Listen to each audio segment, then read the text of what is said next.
నువ్వు నన్ను మర్చిపోయావేమో, కాని నేను నిన్ను మర్చిపోలేదు. నేను నీ స్నేహితురాలు కమలాని. మనిద్దరిది ఒకటే క్లాసు. ఇంక నేను పరోటా తీసుకొచ్చేదాన్ని, గుర్తుందా? కమలా, నువ్వా?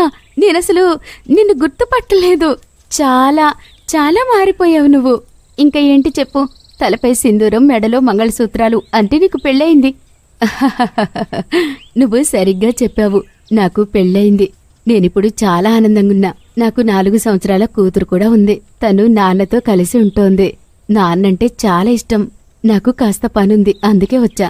ఓ మై గాడ్, ఏమంటున్నావు? సిటీలో చదువుకుని పల్లెటూరు వాణ్ణి పెళ్లి చేసుకున్నావా? నన్ను చూడు, మా అమ్మ నాన్న నాకు రిచ్ పర్సన్ ఇచ్చి పెళ్లి చేశారు. హాయిగా ఏసీలో ఉంటాను. ఇంక 2 అడుగులు ముందుకు వెళ్లాలన్నా కారులో వెళ్లాల్సిందే. సిటీలో ఉంటే ఆ ఇదే వేరు. అయినా నువ్వు గ్రామం వాణ్ణి పెళ్లి చేసుకుని చాలా పెద్ద తప్పు